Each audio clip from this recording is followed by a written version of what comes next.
Hello, everyone. Joe Samaniego here and Kobe Lambeth from the podiumfinish.net.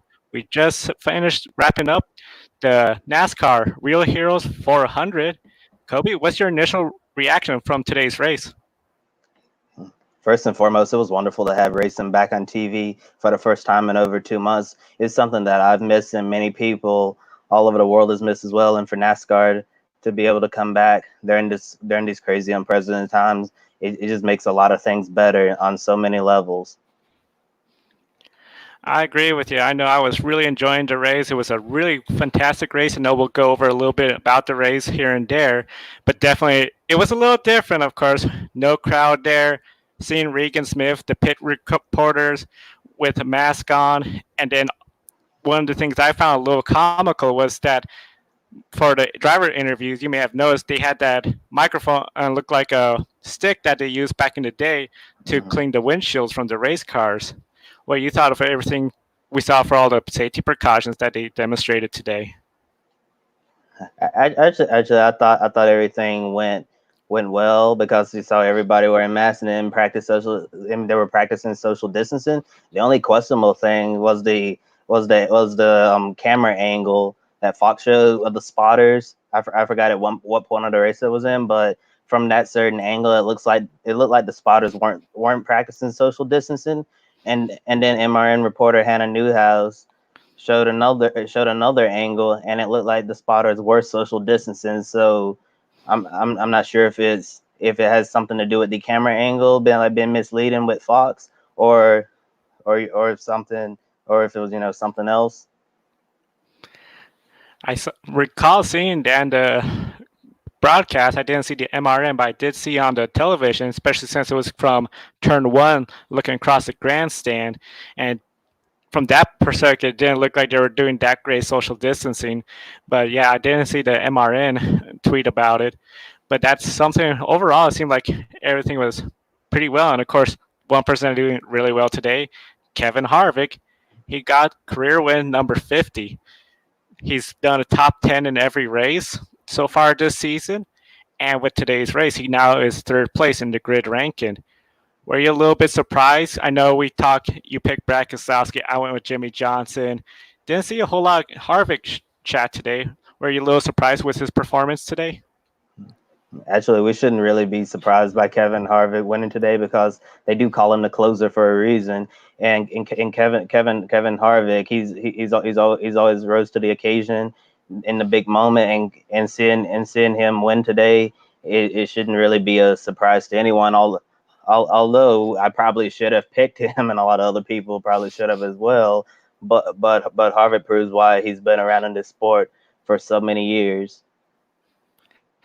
Yeah, Kevin Harvick has been around since 2001. He's one of the few drivers that participate in the Winston Cup era and has been there for the Nextel, Sprint, Monster, and now the NASCAR Cup era. Total, we had 10 cautions. I know the first caution we saw was Ricky Stenhouse exiting turn two with that really low move, trying to get around. What were your initial reactions to that move by Ricky Stenhouse? And was that a little too aggressive too early? Yeah, probably. So it's like after you haven't been in a race car for like 70, 71 days, like they said on the broadcast, that's the one thing you don't want to happen. You don't want to tear up your car on lap one, and unfortunately that was the case for Stenhouse. But hopefully he'll be able to put that lap one incident behind him and come back on Wednesday night ready to turn it all around and get a good finish for his number 47 Chevy Camaro. You do bring up a good point. Going out on the first lap, especially 71 days without a race, you know the team has put in a lot of time and hours into that car, and to go out right there that quickly is always a bummer. It'll be something else, of course, if something was to occur like a log jam and then getting caught up. It did seem like something that was probably a little bit too aggressive too early, especially we were just coming out of turn two. And then, of course, turn two was a little bit of a trouble spot. The second caution was, of course, a competition yellow. But then the third caution of the day, final lap of the first stage, Jimmy Johnson with a pretty good sized lead coming on lap traffic, and he spins, essentially making contact and hits the inside of the wall exiting turn two. What were your thoughts, and particularly were you reactions when you saw this all occurring on the final lap of stage one?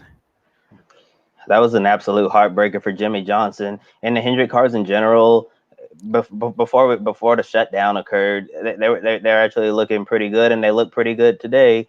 You know, Johnson, Bowman, Byron, and Elliott, they were all running the top 10, having a great run. I really thought Jimmy Johnson was going to win stage one because he looked like he had a car that could definitely contend and go to victory lane today. I thought his 99 race winless streak was going to end today, but unfortunately that little incident while trying to lap Chris Buescher put an end to that. And Jimmy, since Jimmy Johnson, he's kind of as we all know, he's kind of fallen off a little bit over the past few seasons of his career, and that had to be a proud moment up until that point for him because he was looking like he was looking like the Jimmy Johnson of old, and the incident with Busher, it really deflated everything for him. But I'm sure he's very disappointed right now. But by the time Wednesday night comes around, Jimmy Johnson's going to be ready to go and try to make up for his little mistake in lap traffic. You do bring up a good point. Jimmy Johnson did say he wished he could take that corner back, and then even took to social media expressing how he regrets what happens, but he's definitely ready to look forward to the next race weekend and try to make up for it. That wasn't all the trouble, though, for Rick Hendrick and the racing. The fourth caution of the day came when William Byron. Essentially, it looked like he got a little loose, but then when he entered turn three, that's when it became apparent that it seemed like a tire started to go down. Do you think this was maybe something? I know the coverage was a little bit harder since you had Mike Joy, Jeff Gordon all the way in North Carolina, replay in Los Angeles.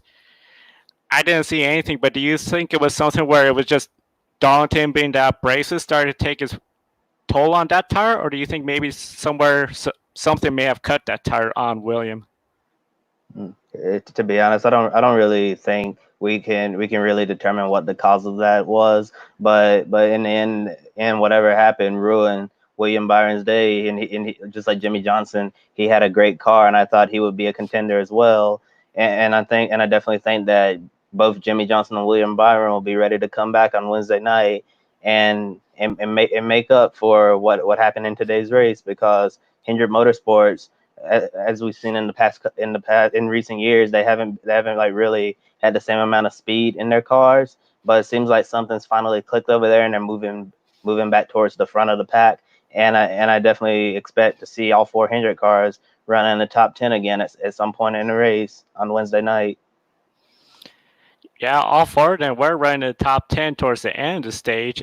And then, of course, that quickly, of course, that's racing as what Jimmy Johnson had said. He was out of the race, and then Bowman was out of contention. One of the strangest cautions, though, the sixth caution of the day, and this is something where, again, we're not exactly sure what happened. Some people speculate it was Kyle Busch because he had some significant damage on the right side, but some of the Blue Emu sponsor decal on the wall got caught up. It went from, I believe it was Denny Hamlin, then from Denny Hamlin to Clint Boyer. Where would you rank this as one of the more stranger cautions you ever seen?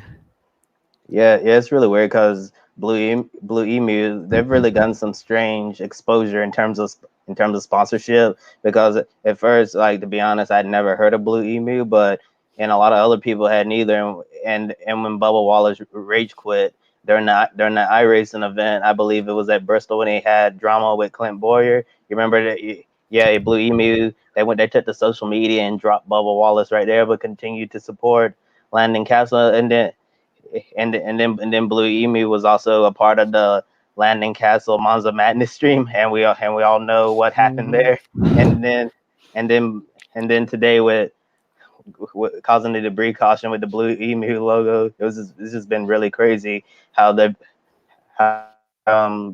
brand has been exposed in like the craziest ways possible. I agree with you. It has been just like a crazy about month and a half for Blue Emu. I've never heard of them before, and then to see at first when they were showing the debris, I thought maybe it was something like tape that came off of William Byron's vehicle. But then when they showed a replay, and I was just sort of surprised. Like we all know, Darlington, the wall is notorious for being just all blacked up after cars earn the Darlington stripe.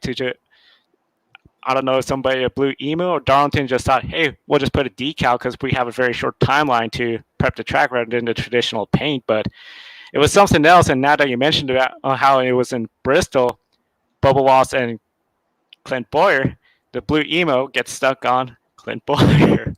So it was really one of the strangest cautions.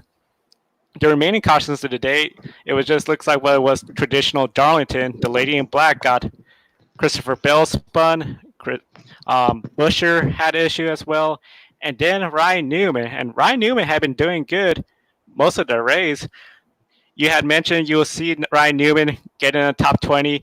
Was this the kind of performance you anticipated from Ryan Newman today?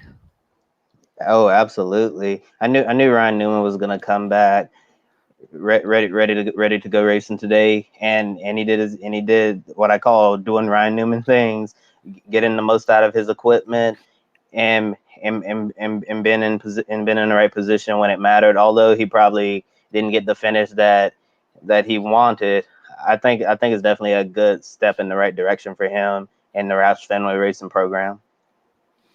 Yeah, we'll be really excited to see as he continues to race how that team progresses. Especially you mentioned Grid Life in the pre-race, how it seems Roush Racing is really starting to step up. So I know overall the top 10 we have Kevin Harvick, of course, with the win. Alex Bowman, Kurt Busch, Chase Elliott. That makes your top five. Is there anybody from the top five where you're sort of surprised by seeing up there? Well, not necessarily the top five, but definitely the top 10. We had two rookies finish in the top 10. Tyler Reddick, I believe he finished seventh for RCR, and then the more impressive finish was John Hunter Nemechek in a front row motorsports car finishing ninth. That is one of the more impressive finishes of the day, in my opinion. Indeed, yeah, we saw definitely Hamlin, Truex, Tyler Reddick, and it was amazing. They brought up, and it was a point I think everyone has sort of forgotten. Phoenix, the last race, Tyler Reddick was pretty strong there. Race didn't end his way. I believe it ended in the wall, so probably a lot of folks didn't anticipate him, but that was a really strong performance from Tyler, the RCR team. Then, of course, Eric Jones, who started way back 20th spot, got in the top 10. He's one of the best drivers when it comes to average finishes there. And then John Hunter Nemechek. Wow, what a finish for that front row motorsports. And of course, 10th place, Matt Kenseth. Did you see Matt Kenseth finishing 10th today? To be honest, I had no idea that Matt Kenseth would come home with a top 10 finish in the for the first time in a while since he last drove for Roush Fenway Race. I believe it was at the end of the 2018 season at Homestead when he was split in the car with Trevor Bayne that year. And Matt Kenseth, he wasn't even in a Cup car last year. I believe he won a big late model race in his native state of Wisconsin.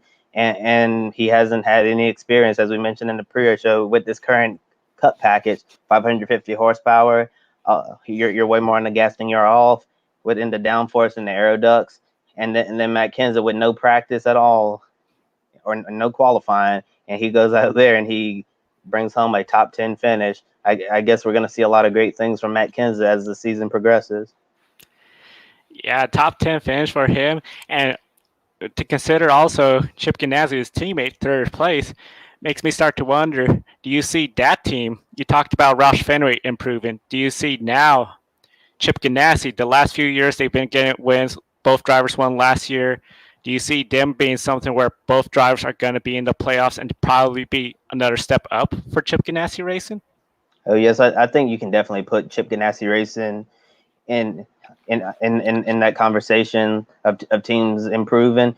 When you have two veteran drivers like Kurt Busch and Matt Kenseth, both have a reputation of making a team better everywhere they go, because their feedback is so valuable, and they make everybody around them better. Like, as if you see, like Kurt Busch, everywhere he goes, the team is always he leaves them better than he first got there. If you get what I'm saying. And the same thing for Matt Kenseth as well. When Matt Kenseth went back to Roush in 2018 to split the 6 car with Trevor Bayne, his feedback truly helped that team take a step forward after they kind of lost their way in the Cup Series. I hear you. So one of the things, of course, pick a winner. Neither one of us got a win. I know when I checked, I didn't see anybody really pick Brett I mean, not Brett, Kevin Harvick, but definitely I'll be double checking, see if any viewers or anybody on our Twitter put Kevin Harvick for pick a winner. So it brings up to winning and losing moments. We'll start with you. What do you saw as the winning moment of the race that occurred today? Well, the winning moment for me was Kevin Harvick on that final restart. He was able to hold off a hard charging Alex Bowman and stay out front on his way to scoring a big win in NASCAR's first race back. But I thought Bowman had a chance to get him there, but Harvick was not going to be denied today, and that's why the Stewart Haas Racing found victory lane first. That is definitely a winning moment. I know I would sort of agree too.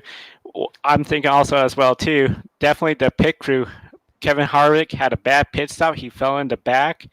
They overcame. He raced his way to the front, and then the pit crew again were able to get him out front. Especially the final pit stop where him and Bowman, as you mentioned, had that big battle. Now the losing moment of the race, and I'll start with this one. I think it has to go to probably way early on, Jimmy Johnson. You mentioned he was looking like Jimmy Johnson old, just being the veteran. He took the lead. He's grown his lead. Last lap of the final stage, I mean, of the first stage, and lap traffic with Chris Buescher. He said he wished he could take that back, but that essentially cost him the race. 37th finish spot, and he's going to be way in the back for Wednesday's race. What do you saw as sort of the big losing moment from the race today? I agree with you. Definitely Jimmy Johnson. I thought the 48 car was definitely going to be a contender for the win because they were very very fast today, and is very and is disappointing for that whole team because they unloaded fast and they were very competitive, and as I mentioned earlier, it really reminded me of the Jimmy Johnson of old out there, being competitive and leading and fighting for wins, and for that to happen to him, it is definitely disheartening. But he's a 7-time champion for a reason, and he'll be able to put that behind him, and with a fresh slate heading into Wednesday night, and I'm sure they'll bring a even faster car than they had today. Yeah, you bring up a good point. It just sort of made me think a little bit. You may have recalled when Jimmy Johnson was going for a championship. I believe it was in for his seventh. He was in the playoff race in Charlotte, trying to get the lead, spun and hit the inside wall, and a lot of people felt it was the pressure of going for another championship. Do you see the pressure, especially starting to build up on him, or do you think because he's a 7-time champion and such a veteran, he's just thriving off that pressure and he's going to just try to go out there, have fun, and try to focus on winning? Well, for starters, Jimmy Johnson is very competitive, but at the same time, I think some of the pressure has also been off as well. As you saw during the off season, he and last season he had the hashtag chasing eight, chasing that historic eight championship, which would break the tie with Richard Petty and Dale Earnhardt Sr. for most Cup titles of all time. And I think I remember Jimmy saying that he was no longer going to be chasing anything, but but instead he was just going to enjoy the ride one more time instead of trying to chase a number. Indeed, it was something where you do bring up the point with the hashtag and everything, and he is such a, I would say, a constant professional. It seems no matter what, he's always seems to just be. We know some drivers that are more things go their way. They don't want to talk to the media. They seem hot headed.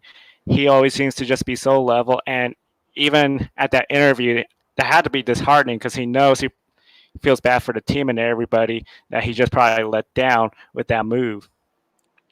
Some of the surprises, definitely, I think you agree, were definitely Reddick and Nemechek. What do you think is going to happen when we come to Wednesday at Darlington? Do you anticipate the two of them to continue their hot streak? Oh, absolutely. I think that the people that perform today in general will be some of the same contenders on Wednesday night, and then also some of the other drivers have something to prove. The ones who didn't get the finish that they feel like they deserve. And one other point that I want to bring up, I'm really hoping that we're gonna be able to get this show in, because I was checking out the weather forecast for Wednesday night, and it looks like we might have some rain. Yes, we have like no idea yet, but the weather changes like every other hour or so. So we're gonna hold out hope that Mother Nature's not gonna interfere with NASCAR's schedule, so we'll be able to get the entire show in on Wednesday night. Yeah, during the race, it looked like there was some clouds coming in, and I thought, oh, here comes the rain. I know there was a forecast of 40% chance of rain. Thankfully, the raindrops never arrived, and we were able to get the race in. Definitely, I know John Henry Nemechek, when it comes to that small team, it has had success. Of course, the restrictor plates, where restrictor plate racing, it's always a wild, anything could seem to happen. He really showed that he has a lot of talent, and I think he's really going to perform well as too. Of course, the big thing, we're going to be racing under the lights at Darlington. We know the track's going to be a little cooler. Grip will be a little bit more since it's cooler temperatures. What do you see as like some of the changes that crew chiefs are going to be looking at, considering we're going to have cooler temps in the nighttime? And for this race, I think this is the type of race where you need to bring out your Bojangles Southern 500 notebook, because I'm sure I believe that the weather conditions might be more similar than what we saw in a mid afternoon. So whatever setup they ran back during the Southern 500 late last summer, I think that might help, since we're in like late spring right now and the early summer is gonna begin soon. Yeah, the Southern 500, of course, it goes daytime and nighttime, so especially probably that second half of the notebook as we go, because it'll be a little bit, quite a bit similar compared to what we had today. It's been a while since we've seen a Darlington race this time of the day, and it was just interesting because I think for longtime fans or new fans that have never seen a race, especially prior to 2004, where the race will start earlier in the day and a little bit of sunlight, or if they started the race early, just seeing Darlington in the full daylight compared to the Southern 500 when it starts in the sunset. You have the sun going down towards turn 3 and 4, I believe, and then essentially seeing the nighttime. The lights I just saw never came on at Darlington. Now, one of the things, Kyle Busch, he started fourth, had issues with inspections, fell to the back. He was coming up towards the front, but then had some issues with the wall, and then issues with essentially, I believe, a loose wheel. They came in and made another pit stop. Do you think if he had not had issues and started fourth place, race would have been a totally different? Can you repeat that one more time? Yes, with Kyle Busch, since he had a poor starting spot and had a pretty rough race coming to the front, then falling back, coming to the front, and then falling back again. Do you think had he started just right up there in fourth place, it would have been a much smoother race? Well, I mean, you always want to start closer to the front, but honestly, I don't really think there's no way to tell. As we saw, Jimmy Johnson crashed out from the lead, so no matter where you are on the track, something could have always happened to Kyle Busch. Yeah, that was something where I know a lot of times you want to start up front. When you're in the back, that puts a little bit of pressure. Okay, we need you to get up towards the front. It's no longer just try to chase down the leaders. And especially nowadays, we don't get the bonus points for leading a lap as long as you're within striking distance of the leader. That is always a big thing, which also brings up, of course, the importance of the restart and passing. Bowman was racing really hard. Kevin Harvick trying to get around him. I know a lot of folks talk about how we're trying to get more passing with this aero package. Do you see the essentially like aero push and just passing, especially for the lead, still going to be a continuous struggle throughout the racing season, as we saw a little bit today in this closing half? Oh yeah, absolutely. With the current package we have right now, 550 horsepower, you're more on the throttle than you're off the throttle. Since this is like more of a drafting package, you're gonna it's gonna be a lot more harder to pass. And in my personal opinion, I think it would be better to have the 750 horsepower low downforce package at Darlington. I think we would see a much better race, and it would be easier for the drivers to pass. And searching on my Twitter feed, a lot of other people would probably say the same thing, that they would rather have the low downforce package with high horsepower. Yeah, I know, especially a lot of drivers have been talking about the high horsepower a little bit different compared to what we've seen the last few years with the less and less horsepower as well. And of course, 2022, we're going to have a brand new race car as well. So leading into Wednesday, what do you think are going to be some of the key things fans should be watching for come Wednesday night? Well, for starters, it's gonna be a much shorter race, which means the intensity may be a little bit higher than what it was today, and you're gonna have to, number one, stay out of trouble. Number two, execute perfectly on pit road, and number three, be there when it matters in the end. Yeah, definitely going to Wednesday is going to be a shorter race. One of the things I'm starting to wonder a little bit about, especially with the cooler temperatures, more grip, will we see a long green flag run? We didn't had any green flag pit stops, and in fact, Joey Logano was starting to make a pit stop when a caution did come out, because we do know Darlington does have a very tricky pit road for entering in. Now, one of the things, of course, the grid ranking has gone ahead and been updated, and Kevin Harvick has moved up to third place. Of course, the grid ranking a lot of times does reward consistency, especially top tens. Kevin Harvick, the first year of the grid ranking, was pretty much first and second, but fell down as the inconsistency fell. Do you see Kevin Harvick, being that he already has top 10 in every single race, continuing on that consistency, or do you think there's going to be some tracks, or especially this new made up season, that's going to make it difficult not only for him but for the other teams to be consistent? Actually, I think Kevin Harvick is gonna do well throughout the entire season. He's been very consistent so far, and his number four Stewart House Racing team seems to be clicking on all cylinders and doing everything that they need to do in order to be championship contenders. And every now and then, like every driver, you'll have a bad race in there every now and then, but in general, I think Kevin Harvick is definitely going to be one of the contenders come championship time in the playoffs. Yeah, it does look like Kevin Harvick is off to a really strong start. Going to be in the playoffs. As long as he can continue being consistent, he'll be really hard to beat. And especially, I believe they said he's already 44 years old, so he is definitely one of the longtime veterans of the sport. Just doing a quick rundown of the top 20 in the grid ranking since Formula One, IndyCar, MotoGP hasn't run. Scott McLaughlin and Jamie Whincup are still first and second from the Australian supercars. Kevin Harvick's now third. World Rally Championship driver Sebastian Ogier is in fourth place, and Antonio Felix da Costa, Formula E, is in fifth place, which is really interesting. Formula E may only have one race left this season since New York and London have been both essentially canceled, leaving only the Germany race. I know when it comes to some of the other racing series, is there any particular racing series you're really hopeful to see come back? Oh yes. If you've seen my racing coverage on Twitter, I basically covered just about most of the major racing series in the world. I cover IndyCar, ARCA, Formula One, Formula E as well, IMSA WeatherTech Sports Car Championship, the FIA World Endurance Championship. I did Asian Le Mans series during the winter time.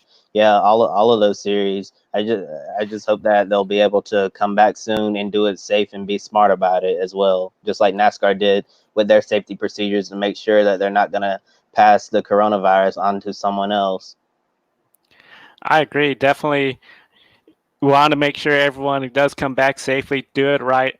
and definitely seems like NASCAR did it right as well. I know, just a quick rundown: Joey Logano fell to sixth, Elfin Evans from World Rally Championship seventh, eighth Denny Hamlin, Alex Bowman, and Mitch Evans round out the top 10. You bring up NASCAR; they're sort of the first. I know they mentioned Pro Bull Rodeo, MMA did come back. NASCAR, of course, is a much bigger scale than any of those events, which is comparable to football, where college, professional, any stadium sports.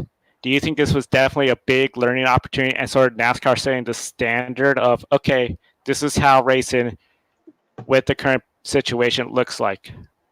Yeah, yes, not someone had to be first, and I mean, NASCAR wasn't first. It was I think it was a dirt racing series up in I believe South Dakota. Please correct me if I'm wrong, but and in the World of Outlaws, but NASCAR been on a national stage. It was definitely huge for them to come back first and showed all the other major racing series in the world, this is how you do this and this is how you do it right, and definitely setting the bar for how the other series respond to this unprecedented situation. Yes, and you do bring up the good point of the two racetracks in South Dakota that did open up. At the end, both of them raced without any crowds in attendance, but they did race and they had the teams there. Definitely, I would agree with you with everything. Essentially, the major sports leagues such as college football, NFL, they all looked at this and probably were observing. Okay, we see how the television crew got their job done without having so many personnel at the facility. So we could see probably less in the baseball parks, football stadiums. We saw how the safety precautions, such as social distancing, I know it's going to be a little different, especially like if you have baseball and a dugout. I don't know how social distancing will work there, but definitely it was, I think, a good day for all the teams and sports to see and learn something new. All right. So I know we're just about done with the program today.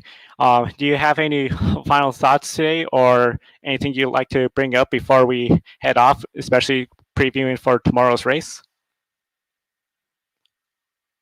Looks like we have just lost Kobe there. We'll see in a second if But definitely, I know we want to encourage everyone to please be sure to follow him. You can follow Kobe at the podiumfinish.net website, and there's also his Twitter feed as well, his Twitter handle. So that way he could be on Twitter, and you could definitely follow him. And of course, be sure to follow the Grid Rankin and Grid World Motorsports League. Grid World Motorsports League will be updating shortly as well too. Once they update, we'll see on Twitter, which you can follow them at grid underscore WML, and then the Grid Rankin at Grid Rankin as well. And then visit our website, gridrating.com, gridrankin.com. Well, folks, thank you so much for watching today. I know on behalf of Kobe, my name is Joe Samaniego. We hope you thoroughly enjoyed Grid Live today. This is our first time doing it with live race coverage for the pre-race and post-race. We'll be definitely doing this again. Wednesday, we'll have a special grid tonight. It'll be live since we got the race coming up later in the evening, and then we'll go from there. On behalf of everybody from Grid Rankin, thank you for watching, and you all have a wonderful evening.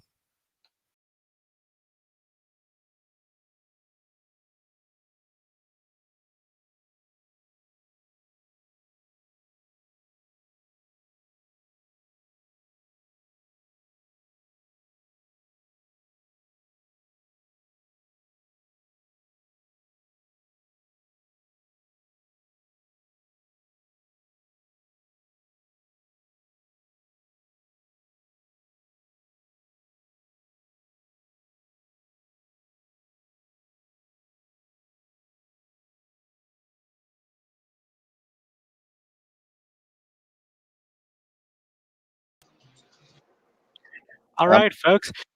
Kobe is back. I know we said we were going to be going off the air shortly. We took a little break to show you the preview of the grid ranking. So, Kobe, before we sign off, any final words about the upcoming race weekend? yeah, yeah, I think it's gonna be very crazy and intense. especially on Wednesday night with a much shorter race. You won't have as much time to get in the right position. So the drivers will have to drive harder and get in the positions where they need to be in much sooner. And then afterwards, and then we have the Xfinity race on Tuesday night, and then we're gonna have the Coca-Cola 600, then the short race at Charlotte, and then we're gonna have trucks and Xfinity at Charlotte as well. It's just gonna be a lot of action within the next 2 weeks or so, and I hope everyone's going to be well prepared for it, because there's going to be a lot of racing going on to catch up in the current NASCAR schedule. A lot of racing to get caught up on, and of course, along with that, Kyle Busch is going to be doing every race. He's going to race over 1,000 laps, as Larry McReynolds had pointed out. All right. I know definitely we encourage everyone finish follow Kobe. You can follow him on Twitter as well as thepodiumfinish.net. And definitely, of course, follow the Grid Ranking. You can follow us at gridranking.com and on Twitter at Grid Rating and Grid World Motorsport League. Those series will be updated as well as the World Motorsport League, and you can find the full Grid Ranking on Twitter. On behalf of everyone here at Grid Ranking, and definitely want to thank Kobe again for joining us. We wish everyone a wonderful evening. Yeah, thank you for having me. And thank you.